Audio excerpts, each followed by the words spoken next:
Shalom saudara-saudaraku, selamat pagi. Selamat berjumpa kembali di dalam ibadah online Gereja House of Grace, The Kingdom of God. Jemaat Tuhan, dimanapun Anda berada, saya berdoa kiranya berkat penyertaan perlindungan Tuhan selalu berlaku bagi Anda sekalian. Demikian juga bagi para pemirsa video online ini, kiranya Tuhan menyertai Anda, memberkati dan melindungi Anda beserta keluarga besar Anda. Sebelum kami memulai, mari kita berdoa terlebih dahulu. Bapa, kami bersyukur untuk kasih-Mu yang begitu besar. Kami percaya Tuhan, tidak pernah sedetik pun Kau meninggalkan kami. Dan kami percaya perlindungan penyertaan-Mu selalu berlangsung atas hidup kami. Karena kami adalah anak-anak kesayangan-Mu. Kami sudah ditebus oleh darah yang begitu mahal. Dan kami sudah dibenarkan oleh darah-Mu. Terima kasih Bapa untuk kebenaran firman-Mu. Biarlah Tuhan, Engkau sendiri akan mengurapi kami dengan kuasa urapan yang dari sorga. Dan kami boleh lebih lagi mengerti apa yang menjadi mau-Mu dalam hidup kami. Terima kasih Bapa, terima kasih Tuhan Yesus. Di dalam nama Tuhan Yesus Kristus, kami sudah berdoa dan mengucap syukur. Yang percaya katakan, amin, amin. Baik, saudaraku, selamat pagi. Hari ini saya ingin men-sharingkan firman Tuhan dengan satu tema, kasih karunia yang menghancurkan kuasa dosa.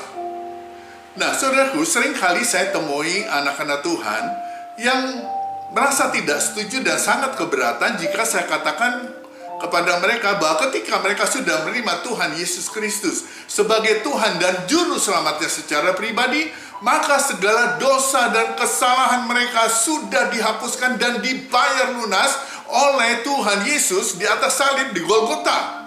Dan kepada mereka dianugerahkan kebenaran, dan secara instan mereka menjadi orang benar dan kudus.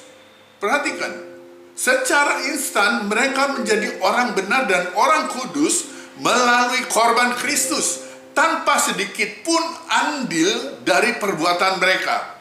Seluruh dosa dibayar lunas, dosa masa lalu, dosa saat ini, dan juga dosa yang akan datang sudah diselesaikan di atas kayu salib. Amin.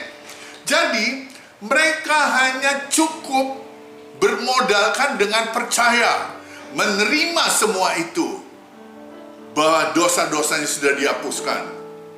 Nah, ketika saya katakan begitu, beberapa orang berkata, waduh, kalau begitu enak dong Pak Andre, kita bisa berbuat dosa terus, toh dosa-dosa kita sudah dibayar lunas. Semua dosa kita. Menurut mereka, hidup di bawah kasih karunia itu adalah memiliki SIMD atau surat izin melakukan dosa. Saudaraku, perhatikan ini. Saya akan bacakan satu firman Tuhan dari Markus pasal yang kedua ayat yang ke-16. Dengarkan.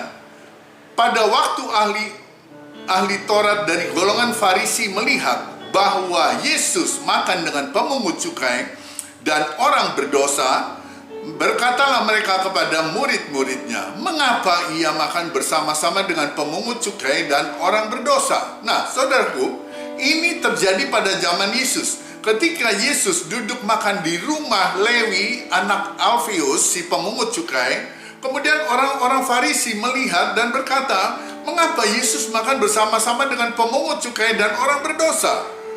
Juga ketika Yesus diundang oleh seorang imam Farisi yang bernama Simon, kemudian ketika mereka lagi enak makan, Simon lagi berhadapan dengan Yesus, kemudian seorang wanita yang dikenal dengan orang yang sangat berdosa datang ke belakang Yesus, berdiri di belakang Yesus, dan dia duduk, air matanya tercurah mencuci kaki Yesus, dan dia menyekanya dengan rambutnya, dan si perempuan ini juga menuangkan minyak wangi yang amat sangat mahal di kaki Yesus.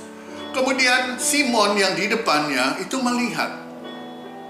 Kemudian di dalam hati ia berkata, jika ia ini nabi, tentunya ia tahu siapa dan orang apakah perempuan yang menjamahnya ini.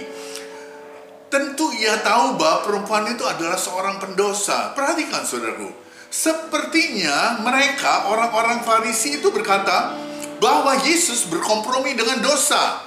Itu sebabnya Yesus berkata, "Aku datang untuk memanggil orang berdosa, bukan orang benar."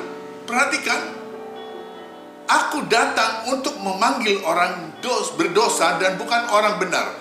Jadi gambaran di atas adalah hal yang sama seperti saat ini. Ketika kita bicara menyampaikan kabar baik atau Injil yang benar, the true gospel, yaitu kabar baik yang menyatakan bahwa Elohim sangat mengasihi Anda tanpa syarat, dan Dia berikan anaknya menjadi korban untuk penebusan dosa kita, sekali untuk selama-lamanya. Dan kita beroleh anugerah kebenaran dan kekudusan oleh karena korban Kristus, bukan karena perbuatan kita. Itu Injil yang murni. Nah, ketika mereka mendengar pemberitaan Injil yang murni ini, maka orang berkata, wah, itu artinya orang-orang itu berkompromi dengan dosa. Saudaraku, hal itu sama seperti apa yang dikatakan oleh orang-orang Farisi kepada Yesus.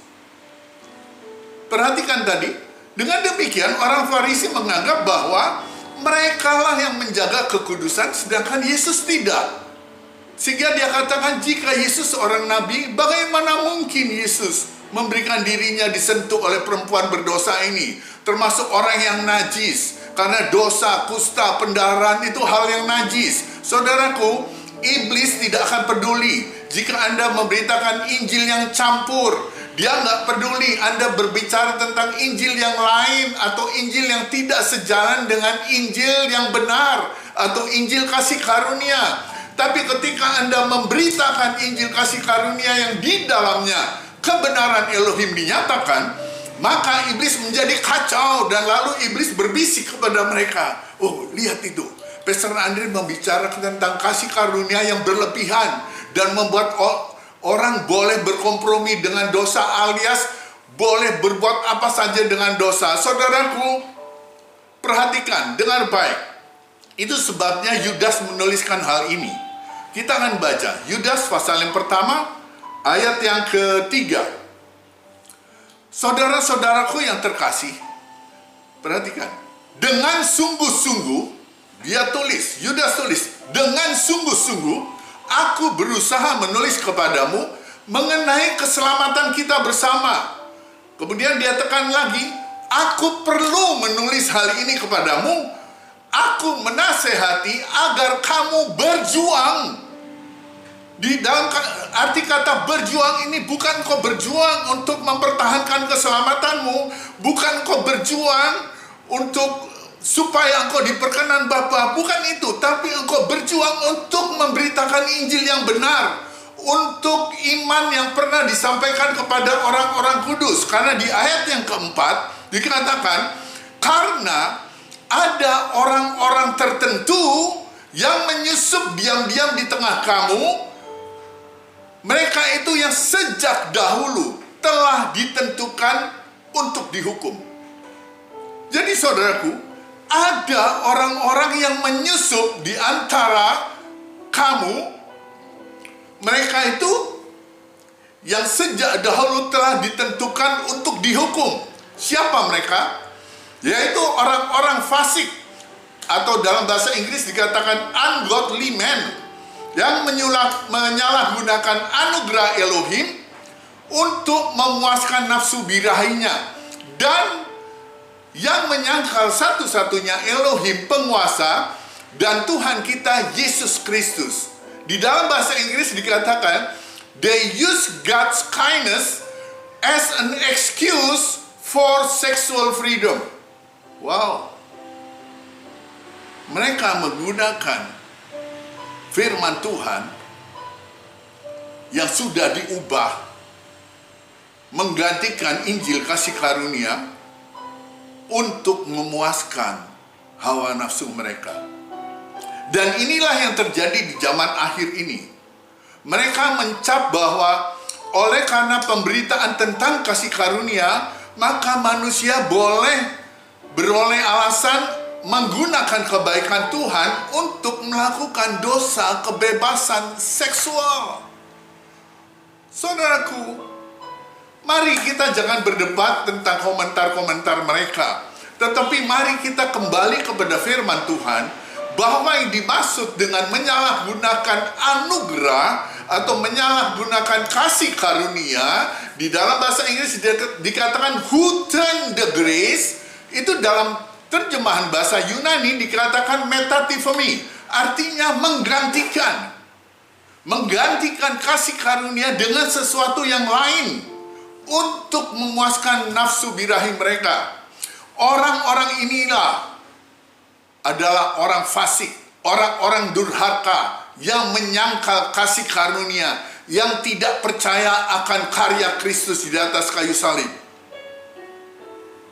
Kalau kita mau baca di ayat selanjutnya, di ayat yang ke-8, dikatakan bahwa mereka adalah orang-orang yang bermimpi impian kotor. Ini juga mencemarkan tubuh mereka dan menghina kekuasaan Elohim, serta menghujat semua yang mulia di surga. Dan Elohim berkata di ayat yang ke-11, celakalah mereka karena mereka mengikuti jalan hidup Kain, dan mereka terjerumus dalam kesesatan Bileam dalam hal upah. Lalu mereka binasa dalam pemberontakan Korah. Saudaraku, hati-hati. Ini adalah hukum sebab dan akibat. Mereka menjadi penghujat kasih karunia karena mereka mengikuti jalan hidup Kain. Loh, kenapa Kain? Apa bedanya dengan Habel? Bukannya Kain dan Habel, mereka datang berdua kepada Tuhan. Mereka datang pada Tuhan untuk mempersembahkan korban persembahan mereka. Tetapi saudaraku, mengapa Elohim mengindahkan korban persembahan Habel dan tidak mengindahkan persembahan Kain?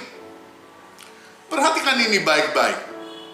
Kain mempersembahkan korban persembahannya berdasar pada kekuatannya sendiri. Dia tidak peduli dengan darah. Anda ingat ketika Adam jatuh di dalam dosa, kemudian Elohim berkata kepada Adam, dengan berpeluh engkau akan mencari makananmu. Dengan berpeluh engkau akan menanam sendiri makananmu. Itu yang terjadi. Itu suatu kutuk karena Adam jatuh dalam dosa. Nah, saudaraku, Kain mempersembahkan sesuatu berdasarkan kekuatannya sendiri. Anda menangkap? Itu sebabnya Bapa Elohim berkenan atas korban Habel. Habel mempersembahkan korban darah yang menunjuk kepada Kristus, bukan dengan kekuatannya sendiri seperti Kain. Jadi di saat Anda melakukan dengan kekuatanmu serta ketaatanmu untuk mendapatkan perkenanan Tuhan, maka engkau akan jatuh. Bahkan dikatakan engkau akan terjerumus dalam kesesatan Bileam, yaitu dengan menyatakan nubuatan-nubuatan atau firman Tuhan untuk kepentingannya sendiri, untuk upah buat dia. Banyak sekali orang berbicara tentang firman Tuhan, bukan untuk memuliakan Tuhan, tetapi ada maksud tersembunyi untuk keuntungan dia sendiri. Akhirnya mereka akan memberontak kepada Elohim. Mereka jatuh dalam pemberontakan Korah karena menyangkal akan kasih karunia, di mana seharusnya nama Yesus satu-satunya yang harus dimuliakan, tidak termasuk usaha Anda. Amin. Haleluya. Jadi seharusnya kita menjadikan Yesus sebagai pribadi utama dari iman dan penyembahan kita. Sehingga dengan begitu kita memiliki keberanian iman, kita dapat menyatakan sebagaimana dia, Yesus, di sorga, demikian juga kita di bumi. Sebagaimana dia, Yesus, di sorga tidak sakit, demikian juga kami di bumi. Sebagaimana dia, Yesus, tidak pernah berkekurangan, demikian juga kita di bumi. Haleluya. Engkau harus punya punya keberanian iman itu? Sebab engkau sudah dibenarkan oleh darah Kristus. Engkau anak kesayangan Bapa. Anak-anak Tuhan, perhatikan ini. Iblis selalu berusaha membuat Anda fokus kepada diri Anda sendiri dan bukan kepada kekuatan Bapa. Dia menarik Anda untuk fokus kepada diri Anda sendiri, kepada kekuatan dan usahamu sendiri. Tetapi Bapamu, Elohim, ingin Anda fokus hanya kepada anaknya saja. Fokus hanya kepada Kristus. Haleluya. Ketika kita memberitakan pengajaran kasih karunia, maka selalu yang menjadi topik utama adalah karya Kristus. Fokus pemberitaan hanya pada Kristus. Jadi adalah mustahil ketika orang berada di bawah kasih karunia akan menyangkal atau menolak Yesus. Sebab apa yang selalu kita nyatakan, apa yang selalu kita ungkapkan adalah tentang Yesus. Bukan tentang kekuatan kita, tapi semua tentang Kristus. Di mana kita dapat perhentian karena Kristus itu adalah kebenaran kita. Kristus adalah pengudusan kita. Kristus adalah penebus kita. Amin. Saudaraku, ketika kita memberitakan kasih karunia, maka Yesuslah yang dimuliakan. Kita tidak memuliakan diri kita sendiri. Itulah sebabnya di surga kita dapat berkata dengan suara yang keras, layaklah anak domba untuk menerima hormat, kuasa, kemuliaan untuk selama-lamanya, bukan untuk kita. Semua hanya tentang Yesus. Saudaraku, hal-hal yang saya sebutkan di atas bisa terjadi ketika orang-orang di sekitar kita, anak-anak kita, atau teman-teman dan saudara kita, mereka membaca firman Tuhan, tetapi salah memahami firman Tuhan. Mereka menafsirkan firman Tuhan sekehendak mereka sendiri. Seharusnya kita harus tahu bahwa nubuat-nubuat dalam firman Tuhan tidak boleh ditafsirkan menurut kehendak sendiri, tetapi oleh dorongan Roh Kudus. Dengan dorongan Roh Kudus, orang berbicara atas nama Elohim. Disinilah peran kita, berjuang sungguh-sungguh memberitakan kabar baik ini. Haleluya. Saudaraku, banyak orang gagal paham tentang kasih karunia. Bahwa kita yang sudah hidup di bawah kasih karunia itu masih bisa dikuasai dosa. Perhatikan ini. Orang yang hidup di bawah kasih karunia, dosa tidak berkuasa lagi atas hidup kita. Amin. Roma 6 ayat 14 berkata begini, dosa tidak akan berkuasa atas kamu, sebab kamu tidak berada di bawah hukum Taurat, tetapi di bawah anugerah. For sin shall not have dominion over you, for you are not under law but under grace. Dosa tidak akan menguasai engkau, sebab engkau hidup di bawah kasih karunia. Amin. Firman Tuhan yang mengatakan. Jadi adalah omong kosong ketika orang berkata, oh, orang yang hidup di bawah kasih karunia akan dapat seenaknya berbuat dosa. Jangan berbantahan dengan firman Tuhan. Firman Tuhan tidak pernah salah, saudaraku. Dosa tidak akan berkuasa atas kamu, sebab kamu tidak berada di bawah hukum Taurat, tetapi di bawah anugerah. Haleluya. Beberapa tahun yang lalu, selama bertahun-tahun saya dan gereja menekankan pengajaran bahwa kita harus mengasihi Tuhan dengan segenap hati, dengan segenap jiwa, dengan seluruh kekuatan kita. Jadi setiap saya menyampaikan firman Tuhan, saya selalu tekankan kepada jemaat, kasihilah Tuhan Elohimmu dengan segenap hatimu, dengan segenap jiwamu, dengan segenap kekuatanmu. Dan itu seringkali saya katakan berulang-ulang. Tetapi ketika saya menyampaikan firman Tuhan itu di dalam hati saya berpikir, bagaimana saya dapat melakukan itu? Mengasihi Elohim dengan segenap hatiku, dengan segenap jiwa dan segenap kekuatanku. Bagaimana mungkin? Tapi saudaraku, sebenarnya apa itu kasih? Definisi kasih ialah bukan kita yang telah mengasihi Elohim, tetapi Elohim yang telah mengasihi kita dan yang telah mengutus anaknya sebagai pendamaian bagi dosa-dosa kita. Itulah kasih. Jadi sebenarnya kasih itu bukanlah kita yang mengasihi Elohim, tetapi Elohimlah yang terlebih dahulu mengasihi kita.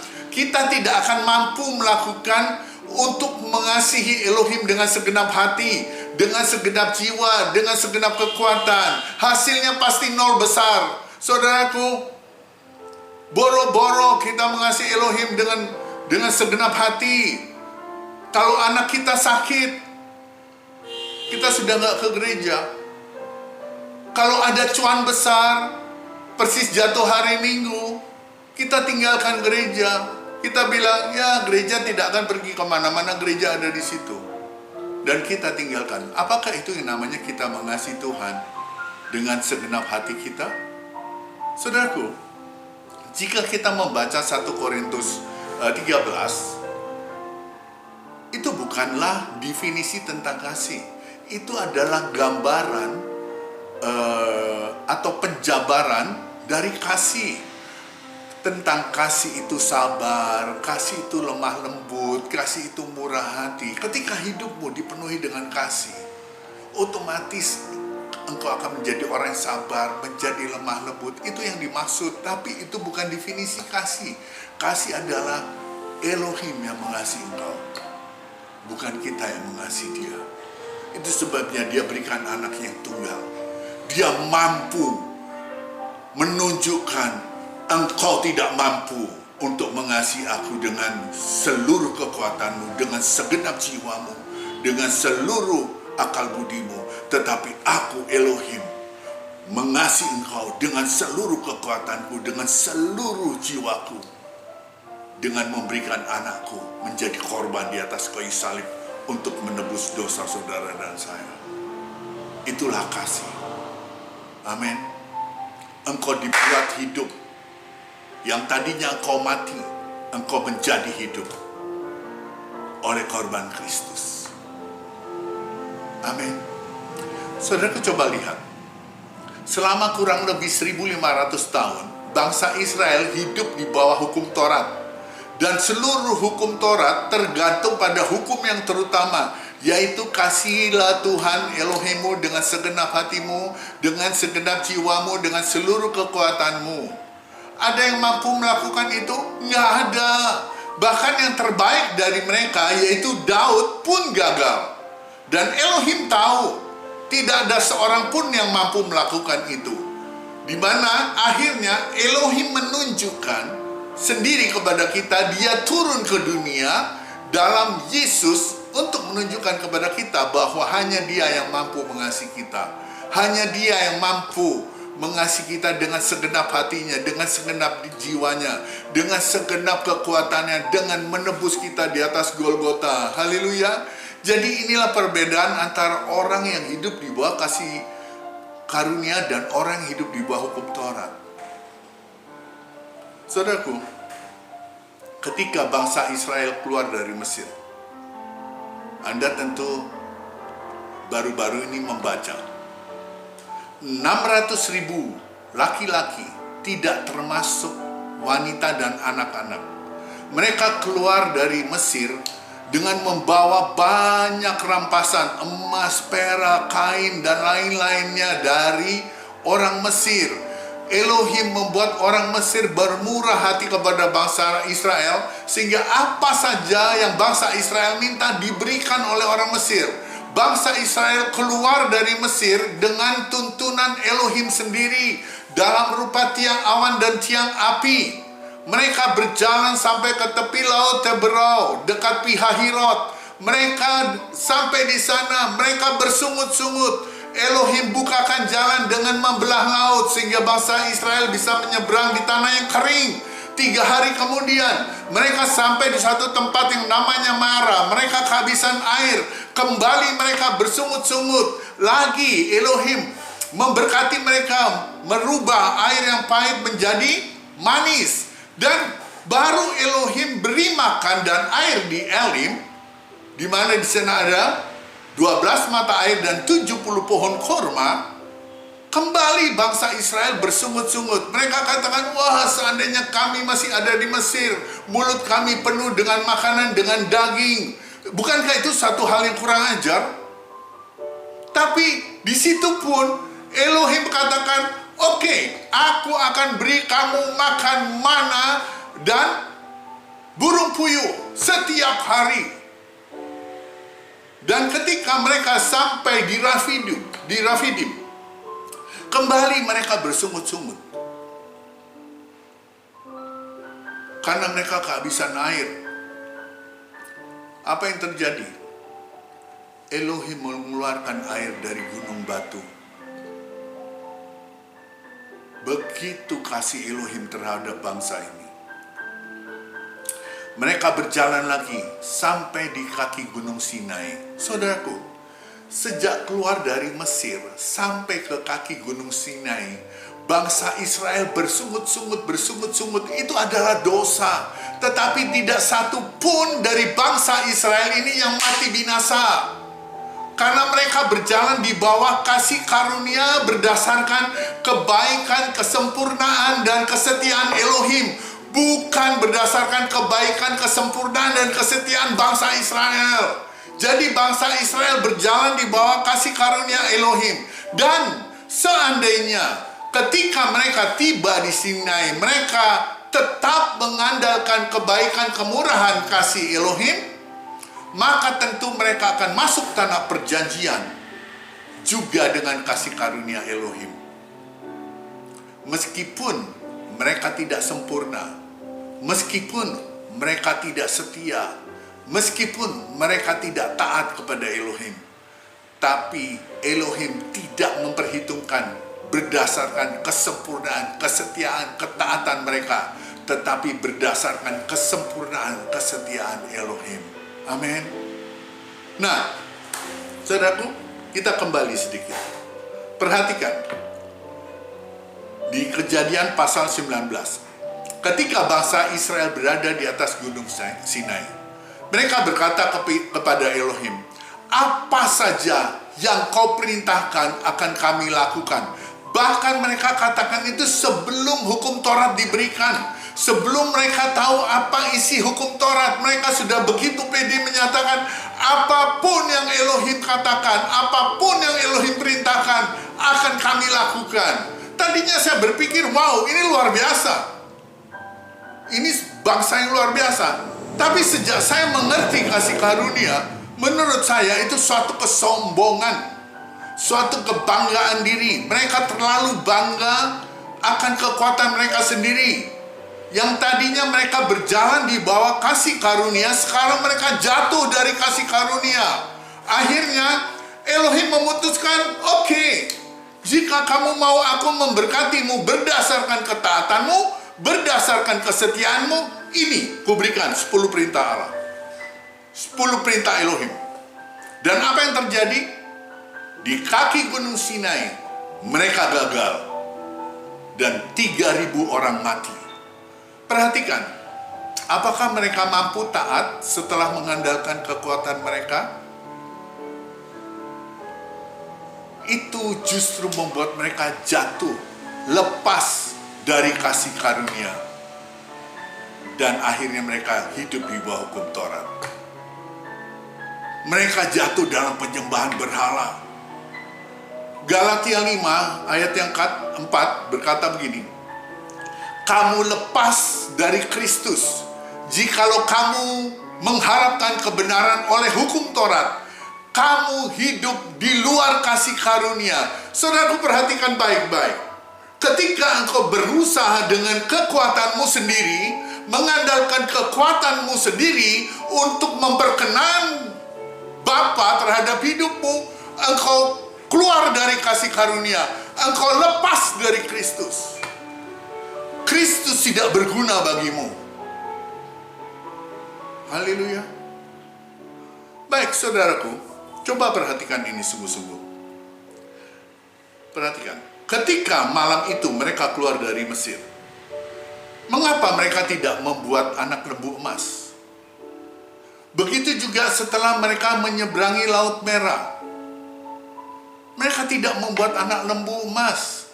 Setelah mereka tiba di Mara, mengapa mereka tidak berkeinginan untuk membuat anak lembu emas? Begitu juga ketika mereka sampai di Rafidim, mereka juga tidak membuat anak lembu emas.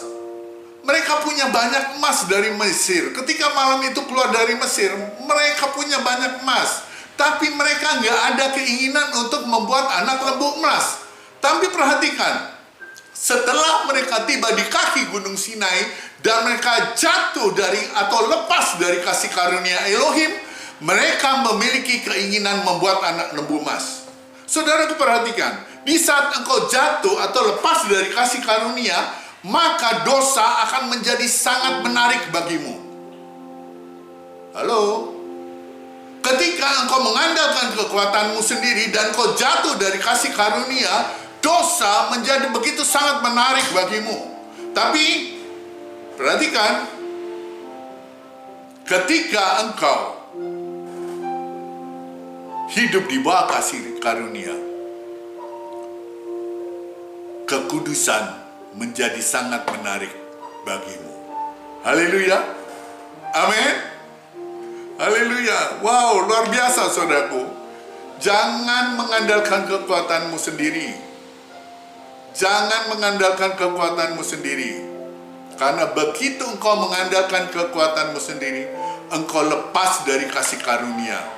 Dan itu akan membuat kuasa dosa berkuasa atas hidupmu. Tapi ketika engkau mengandalkan kasih karunia, engkau hidup di bawah kasih karunia, dosa tidak akan lagi berkuasa atas hidupmu. Haleluya. Hanya kekudusan yang akan menjadi sangat menarik bagimu. Amin. Firman Tuhan berkata, kekuatan dosa itu adalah hukum Taurat. Kita baca bersama 1 Korintus 15 ayat yang ke-56. Sengat maut ialah dosa, dan kuasa dosa ialah hukum Taurat. The power of sin is the law. Saudaraku, seandainya hukum Taurat tidak diberikan, maka tidak ada kekuatan dari dosa. Amin. Di kaki Gunung Sinai, Elohim berkata, jangan seorang pun yang mendekat, karena tempat ini kudus. Yang mendekat pasti mati. Tapi sekarang kita yang hidup di bawah kasih karunia, semakin kita mendekat, maka kita hidup. Orang sakit menjadi sembuh. Itu yang terjadi. Musa ketika bertemu dengan Elohim, Elohim katakan, lepaskan kasutmu, karena tempat ini kudus. Tapi perhatikan, ketika anak si bungsu itu pulang, Bapak katakan, pasangkan sepatu, pasangkan kasut, pasangkan baju yang baru, pasangkan cincin yang baru. Wow, luar biasa. Di bawah hukum Taurat, engkau harus melepaskan kasutmu. Amin. Saudaraku, ada satu cerita. Ketika Yesus turun dari bukit setelah dia mengajar orang-orang, saya percaya itu adalah Bukit Sabda Bahagia. Bagi Bapak Ibu yang sudah pernah ke Israel, pasti tahu Bukit Sabda Bahagia. Nah, ketika Yesus turun, tiba-tiba datanglah seorang sakit kusta kepada Yesus. Saudaraku, orang sakit kusta itu tidak boleh mendekat kepada siapapun. Tetapi orang ini terdorong untuk mendekat kepada Yesus dan dia tersungkur menyembahnya, dan kemudian dia katakan, Tuhan, jika Tuhan mau, Tuhan dapat mentahirkan aku. Perhatikan, si kusta percaya kalau Tuhan dapat menyembuhkan dia. Dia tidak ragu itu. Tetapi dia ragu apakah Yesus mau. Saudara perhatikan, Yesus tidak pernah menolak siapapun yang datang kepadanya. Siapapun yang datang kepada dia, kalau engkau membaca seluruh Alkitab, engkau akan melihat siapapun yang datang kepada Yesus, dia dipulihkan, dia disembuhkan. Itu yang terjadi. Tapi bahkan mereka yang hidup di bawah hukum Taurat pun, ketika datang kepada Yesus, dia tidak menolaknya. Karena kasih karunia Yesus lebih besar dari hukum Taurat. Tapi seringkali terjadi, mereka yang hidup di bawah hukum Taurat menolak Yesus. Amin. Pada zaman itu, orang yang memiliki sakit kusta, mereka tidak boleh mendekat kepada seseorang. Dan mereka harus menundungi kepalanya dan berteriak, najis, najis. Dan mereka harus tinggal di luar perkampungan mereka.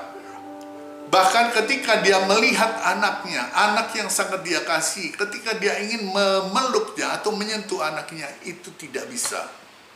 Sebab apa saja yang tersentuh dia, maka akan menjadi najis.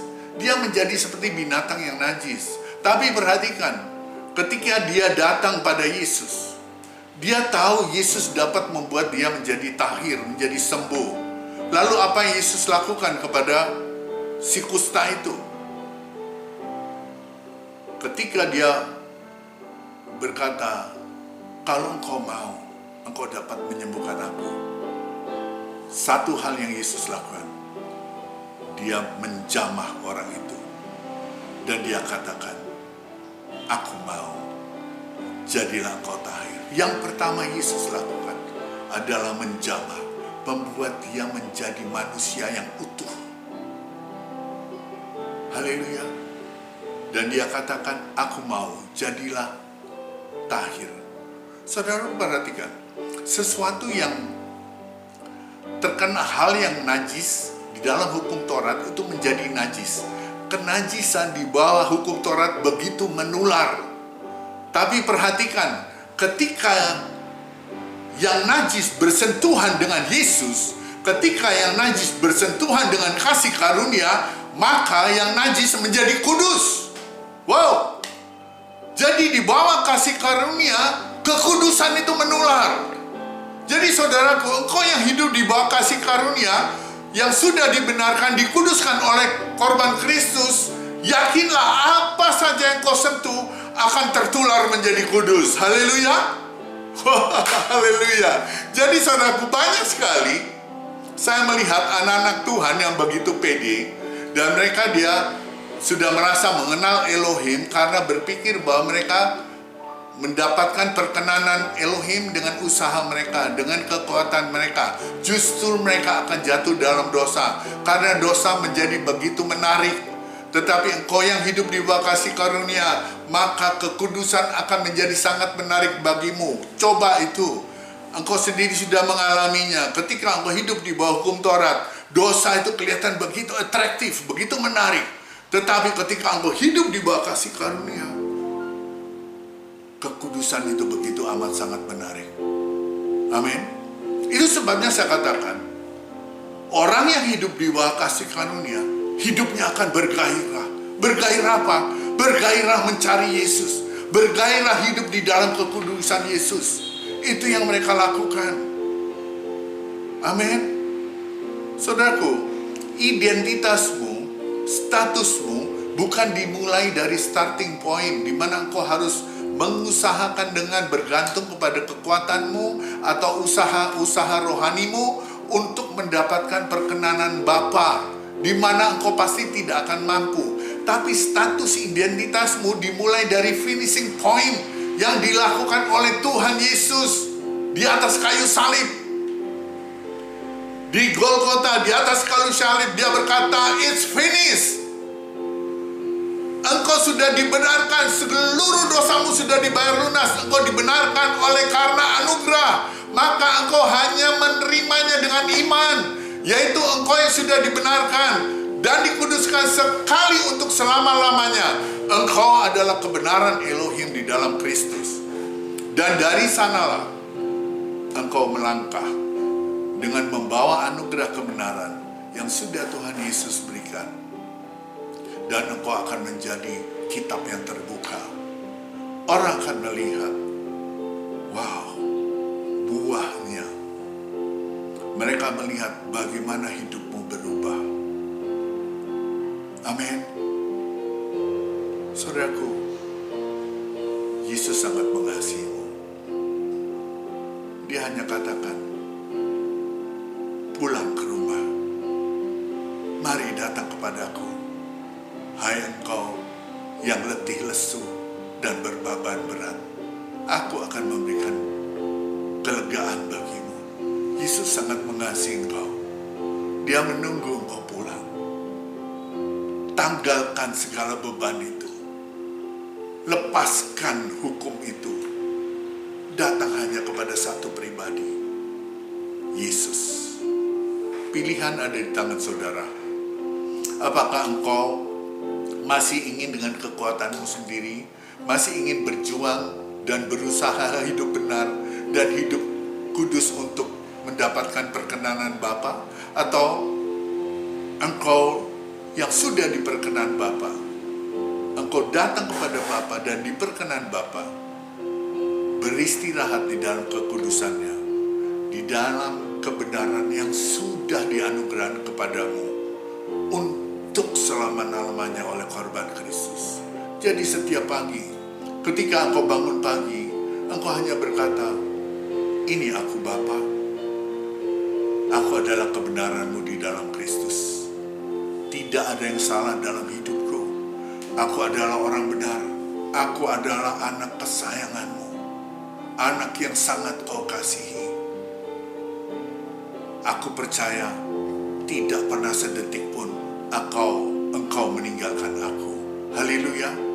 Sebab engkau adalah kebenaran Bapa di dalam Kristus. Tuhan Yesus memberkati. Shalom. Mari kita berdoa. Bapa, kami bersyukur untuk kasih-Mu yang begitu besar. Terima kasih untuk kebenaran firman-Mu Tuhan. Kami boleh lebih mengerti ya Bapa, bahwa ketika kami berada di bawah kasih karunia, ketika Engkau ada di dalam hidup kami sudah menghancurkan segala kuasa dosa. Terima kasih Tuhan. Terima kasih untuk anugerah kebenaran yang Kau berikan. Terima kasih untuk anugerah kekudusan yang Kau berikan bagi kami. Sehingga kami boleh Tuhan mengalami damai sejahtera di dalam kehidupan kami.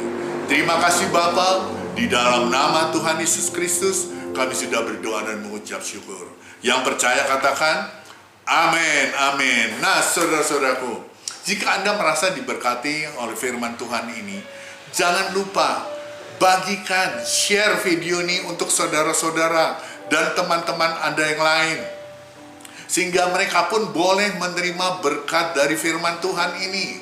Dan jangan lupa tekan subscribe agar Anda dapat menerima video-video firman Tuhan kami yang akan datang. Haleluya. Tuhan Yesus memberkati. Shalom.